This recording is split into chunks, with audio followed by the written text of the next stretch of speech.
মক্কার সম্ভ্রান্ত পরিবারের মেয়ের নাম ছিল ফাতেমা মাখজুমিয়া। এই মেয়েটি চুরি করেছে। চুরি করার অপরাধে আল্লাহর নবীর আদালতে তার নামে মামলা হয়েছে। আল্লাহর নবীর আদালতে যখন মামলা হলো, নবী করিম সাল্লাল্লাহু আলাইহি সাল্লাম তখন মামলা কার্যালয় পরিচালনা করতেছেন। পরিচালনা করতে গিয়ে দেখে যে এক পর্যায়ে প্রকৃতপক্ষ এই মেয়েটি চোর, চুরি করেছে। এখন নবীজি তো কোরআন দিয়ে রাষ্ট্র পরিচালনা করতেন। কোরআনুল কারীমের মধ্যে চোরের বিধান আছে না নাই? একটু জোরে বলতে হবে, আছে না নাই? খাতা কলমে কিছু ওয়াজ আপনাদের দিয়ে যায়। আল্লাহর নবী আখিরি জামানার পয়গম্বর, কোরআনের আয়াতের দিকে নজর করলেন, ওয়াসারিকু ওয়াসারিকাতু। আল্লাহ রাব্বুল আলামিন বলেন, চোর ছেলে হোক আর মেয়ে হোক, যদি প্রকৃতপক্ষে অপরাধ করে আর প্রমাণিত হয়, তার তোমরা কি করে দাও? এটা জোরে বলতে হবে, আওয়াজ দিয়ে, তার হাত কেটে দাও। নবী করিম সাল্লাল্লাহু আলাইহি সাল্লাম ঘোষণা করলেন, এই মক্কার সব থেকে সম্ভ্রান্ত পরিবারের মেয়ে ফাতেমা মাখজুমিয়া প্রকৃতপক্ষে চোর, অপরাধ করেছে, প্রমাণিত হয়েছে, তোমরা তার হাতটা কেটে দাও। এই ঘোষণা করার সাথে সাথে অধিকাংশ সাহাবীদের মধ্যে একটু গুনগুন আওয়াজ শোনা গেল।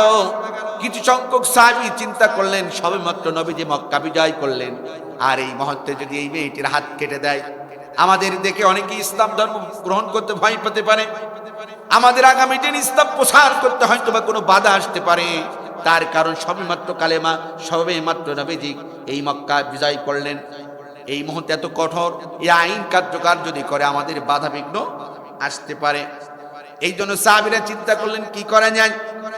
সকল সাহাবীরা চিন্তা করলেন, নবীজি একজন সাহাবীকে খুব মহব্বত করতেন, স্নেহ করতেন, নাম ছিল উসামা ইবনে জায়েদ।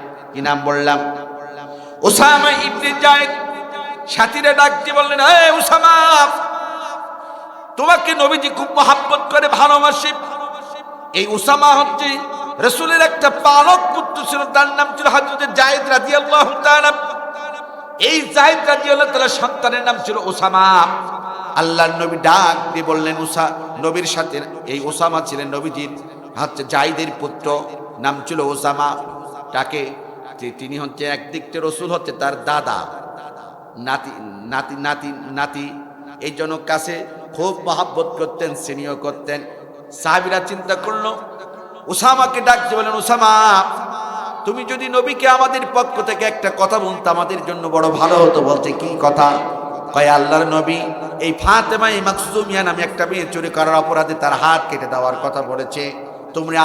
তুমি আমাদের পক্ষ থেকে রাসূলের কাছে গিয়ে বলো, আল্লাহর নবী তার হাত কাটা বাদ দিয়ে যদি হালকা কোনো শাস্তিতে তার বিচার করত, আমাদের জন্য বড় ভালো হতো, কল্যাণ হতো। তুমি কি আমাদের দায়িত্ব পালন করতে পারবে? উসামা ইবনে জায়েদ ছোট মানুষ, তিনি বললেন, কোনো ব্যাপার নাই। সোজা চলে গেলেন আল্লাহর নবীর দরবারে। নবীজি তাকিয়ে দেখে উসামা ইবনে জায়েদ তার দিকে আসছে। আল্লাহর নবী এমন একজন লিডার, এমন একজন নেতা ছিল, সে ছোট হোক আর বড় হোক, তিনি সাথে সাথে সালাম দিলেন। উসামা ইবনে জায়েদকে তিনি দাঁড়িয়ে সালাম দিলেন। আল্লাহু আকবার বলেন। এর নাম নেতা, এর নাম লিডার। আর আমাদের সমাজে এমন নেতা আছে, সালাম না দেওয়ার অপরাধে মিথ্যা মামলা দিয়ে তাদেরকে কারাগারে ঢুকাইয়ে দেয়। কথা বলে, এমন নেতাই বাংলাদেশে আছে। পাশ দিয়ে রাস্তা দিয়ে হেঁটে গেছে, একটু কথা না বলার কারণে বলোটা বিরোধী পথের দলের লোক ও 2-3টা মামলা দিয়ে জেলে ঢুকাইতে। কথা বলে ঠিক কিনা? অথচ বিশ্ব নবীর মতন এমন লিডার কিয়ামত পর্যন্ত কোনোদিন জন্মগ্রহণ করবে না। সেই নবীর আদর্শ দিকে তাকান। আল্লাহর নবী তিনি সালাম দিলেন। উসামা ইবনে জায়েদ রাদিয়াল্লাহু তাআলা তিনি সালামের জবাব দিলেন। এরপরে নবীজির বৈশিষ্ট্য ছিল তার কোমল হৃদয় দিয়ে খোঁজ দিতেন, কি ব্যাপার, কোনো কিছু বলবা, কোনো কিছুর সংবাদ আছে? আল্লাহ নবী ডাক দিয়ে বলেন, উসামা, আমার কাছে এসেছো, কিছু বলবা?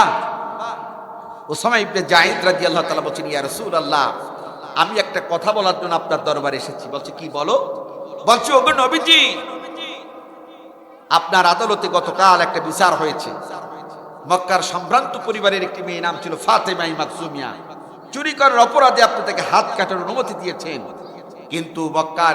কিন্তু কিছু সাথীরা আমাকে বলছে, সবেমাত্র মক্কা বিজয় হলো, এখন যদি রাসূল কঠোর অবলম্বন করে হাত কেটে দেয়, তাহলে আগামী দিনে আমাদের ইসলাম প্রচার করতে গিয়ে সমস্যা হতে পারে। এই জন্যই সবাই বলছে হালকা কোনো শাস্তি দিয়ে ওই মেয়েটার বিচার কি একটু করা যায় না? আমার দিকে তাকান। রাসূল করিম সাল্লাল্লাহু আলাইহি সাল্লাম সাথে সাথে চোখগুলো লাল বর্ণের হয়ে গেল। আল্লাহর নবী প্রচন্ড রেগে গেলেন, রাগান্বিত কণ্ঠে ডাকতে বললেন, উসামা তুমি কি জানো না আমি রাসূলের আগেও দুনিয়ার মধ্যে আল্লাহ তাআলা অনেক নবী রাসূলকে প্রেরণ করেছিল, তাদের উপরে বিভিন্ন কিতাব নাজিল করেছিল, তুমি কি জানো না? তাওরাত জাবর ইনজিল নাজিল হয়েছে এদের নবীদের উপরে। এদের নবীদের ইন্তেকালের পরে তার কওমের লোকেরা, তাদের নবীরা ইন্তেকালের পরে তাদের কওমের লোকেরা সেই সকল কিতাবের মধ্যে রদবদল করেছিল, মন গড়া আইন কানুন ঢুকাইছিল, যার কারণে আল্লাহ পাক রব্বুল আলামিন ওই সকল নবীর উম্মতদেরকে দুনিয়া থেকে ধ্বংস করে দিয়েছে। ও উসামা তুমি কি চাও আমি রাসূল আল্লাহ পাক রব্বুল আলামিন আমার উপরে কোরআন নাজিল করেছে, আমি সেই কোরআনের আইন বাদ দিয়ে, কোরআনের বিচার ফয়সালা বাদ দিয়ে, মানব রচিত কোনো একটা আইন দিয়ে এই মুহূর্তে আমি যদি তার হাত কাটা বাদ দিয়ে হালকা কোনো যদি শাস্তি দিই, আল্লাহ রব্বুল আলামিন আমার উপরে লানত বর্ষণ করে আমাকেও ধ্বংস করে দেবে, এটা কি তুমি চাও? উসামা ইবনে যায়েদ বলেন, ইয়া রাসূলুল্লাহ ইয়া হাবিবাল্লাহ, আমি চাই না।